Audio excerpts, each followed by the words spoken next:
Halo adik-adik sekalian, apakah kalian sering melihat rambu-rambu lalu lintas di jalan? Pasti sering kan kalian melihatnya? Apakah kalian sudah bisa cara membaca rambu-rambu lalu lintas tersebut? Kalau belum, ayo mari kita belajar sama-sama dalam video pembelajaran berikut ini.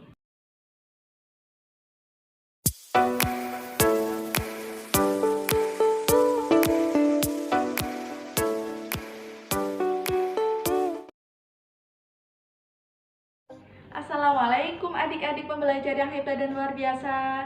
Bagaimana kabar kalian semua? Semoga kalian dalam lindungan Allah Subhanahu wa taala selalu ya, sehingga kalian dalam keadaan yang sehat walafiat. Perkenalkan, saya Kak Wulan, fasilitator Laboratorium Multimedia Pembelajaran Fakultas Ilmu Tarbiyah dan Keguruan UIN Sunan Kalijaga Yogyakarta akan mengajak kalian bersama untuk belajar tentang materi tematik terpadu kelas 3. Nah, apakah kalian tahu kita akan mempelajari tentang apa?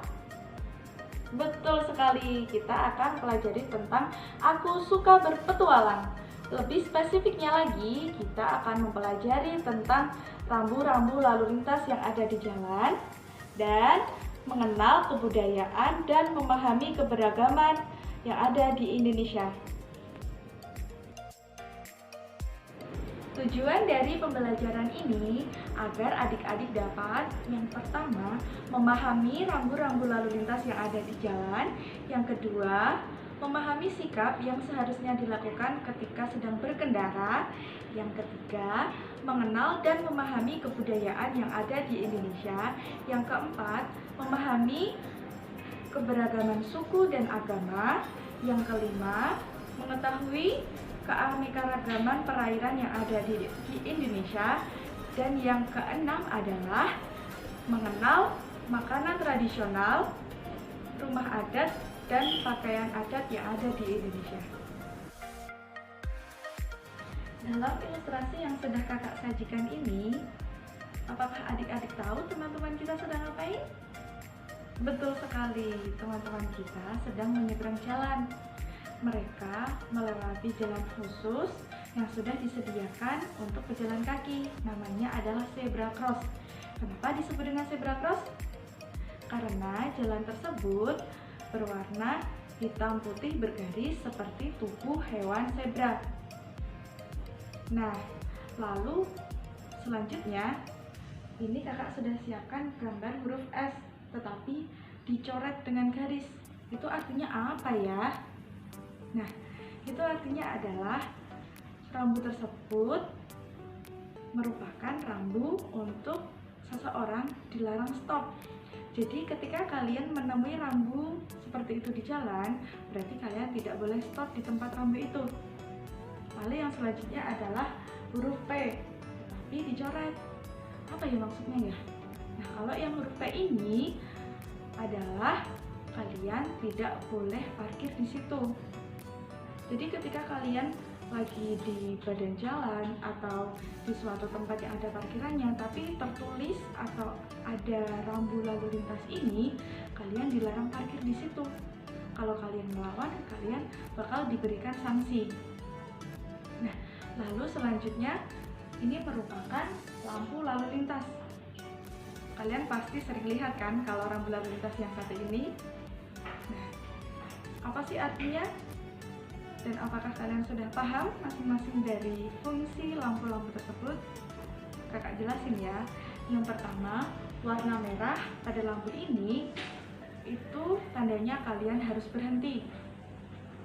Biasanya ini berada di perempatan jalan. Ketika merah kalian harus berhenti. Nah, ketika warna orange, ketika kalian sedang berkendara, maka kendaraan kalian harus dikurangi kecepatannya atau hati-hati. Nah, yang terakhir adalah warna hijau. Warna hijau itu artinya kalian harus segera melaju kendaraan kalian supaya tidak tertabrak oleh kendaraan yang ada di belakang kalian. Nah, itu tadi fungsinya. Lalu yang selanjutnya adalah simbol belok ke kanan. Nah, ini fungsinya adalah jalan tersebut belok ke kanan. Lalu yang selanjutnya adalah simbol belok ke kiri. Ini merupakan arah dari simbol belok ke kiri.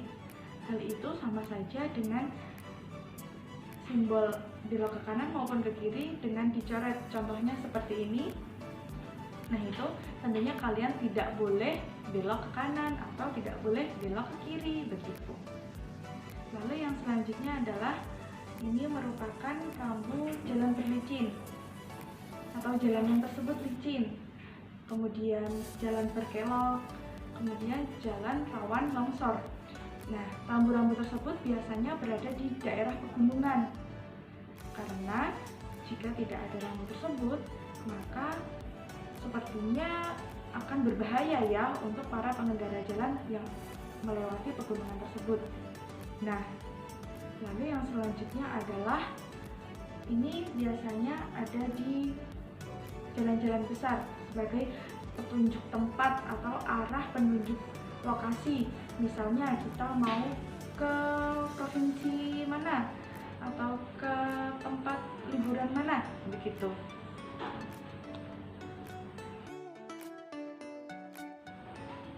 Nah, selanjutnya kita akan membahas tentang bagaimana sikap yang seharusnya kita lakukan ketika kita berkendara di jalan. Adik-adik yang luar biasa, kita berkendara di jalan sudah seharusnya yang pertama, menaati rambu-rambu lalu lintas. Tidak boleh ada yang melanggar karena itu akan berbahaya untuk diri sendiri maupun pengendara yang lain. Yang kedua adalah tidak boleh bercanda dengan teman. Ketika kalian berangkat ke sekolah maupun bermain bersama teman-teman dengan sepeda, kalian tidak boleh bercanda ketika sedang melakukan perjalanan di jalan raya ya. Nah, lalu yang ketiga adalah menggunakan pelindung keamanan berkendara seperti helm ketika kalian naik motor, menggunakan sabuk pengaman ketika kalian menggunakan mobil, dan menggunakan celana panjang, jaket untuk pelindung tubuh, dan masker. Adik-adik, kalian tahu tidak, negara kita ini memiliki banyak sekali keragaman suku, budaya, dan agama. Masing-masing dari keragaman tersebut dipengaruhi oleh letak wilayah Indonesia. Negara Indonesia ini merupakan negara yang luas dan kaya, terdiri atas lautan, daratan, pantai, pegunungan yang sangat indah sekali. Mereka yang tinggal di pesisir pantai akan memiliki kegiatan yang berbeda dengan mereka yang berada di pegunungan. Namun, walaupun berbeda, mereka sama-sama bertujuan untuk bekerja sama menjaga Indonesia. Sesuai dengan semboyan Indonesia yaitu Bhinneka Tunggal Ika. Keragaman merupakan rahmat dan karunia dari Tuhan. Oleh sebab itu, kita bersama-sama harus menerima dan menghormati perbedaan tersebut ya. Oke adik-adik yang cantik dan ganteng, sekarang kalian melihat gambar teman-teman kita sedang beribadah dengan agamanya masing-masing. Ada yang di masjid, ada yang di gereja. Nah, walaupun mereka berbeda agama, namun mereka tetap rukun dan berteman, menghargai perbedaan loh adik-adik. Lalu selanjutnya, gambar ini merupakan gambar perbedaan suku. Suku mana ya kira-kira ini? Ada yang tahu? Betul sekali, ini merupakan suku Jawa. Dan yang kedua adalah gambar dari suku Bali. Oke adik-adik, walaupun di Indonesia memiliki banyak sekali suku dan kebudayaan, kita harus menjaga dan menghargai perbedaan ya. Hal tersebut merupakan kekayaan yang dimiliki oleh Indonesia. Nah, ketika kita sedang berdiskusi bersama teman-teman, hendaknya kita juga harus menghormati perbedaan pendapat dari mereka. Itu tadi merupakan contoh yang sesuai dengan semboyan negara kita, yaitu Bhinneka Tunggal Ika. Walaupun berbeda-beda, tetapi satu jua, yaitu Indonesia.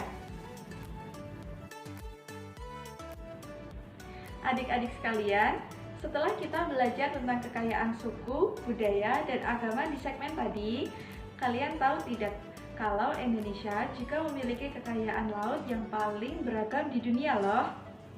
Pemandangan bawah lautnya yang sangat indah, perairan Indonesia juga menjadi sumber mata pencaharian bagi penduduk di sekitar laut. Dan banyak sekali manfaat lainnya untuk kehidupan manusia. Apa aja sih kira-kira manfaat perairan laut yang ada di Indonesia ini adik-adik? Betul sekali.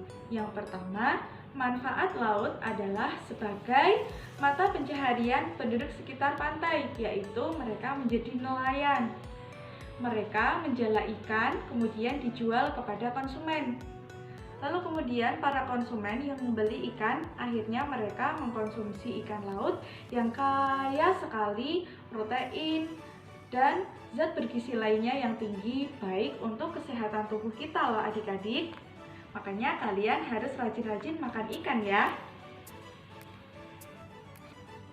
Selain itu, laut dan pantai dapat menjadi tempat wisata yang menarik bagi pengunjung dan dapat menjadi mata pencaharian bagi pengelola tempat wisata tersebut loh adik-adik.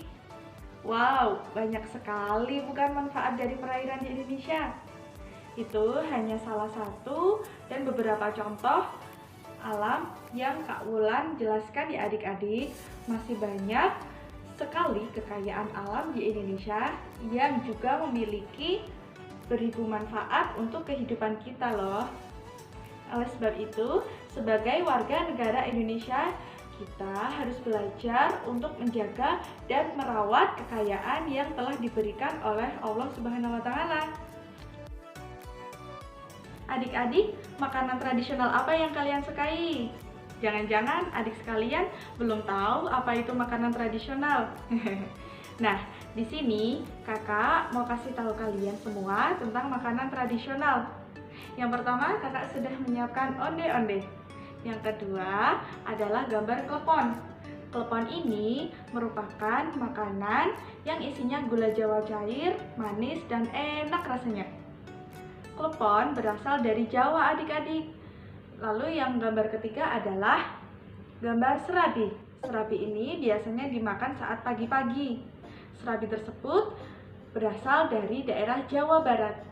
Nah, yang selanjutnya adalah kue lupis. Kue lupis ini merupakan makanan khas Jawa Tengah. Dan yang terakhir adalah empek-empek.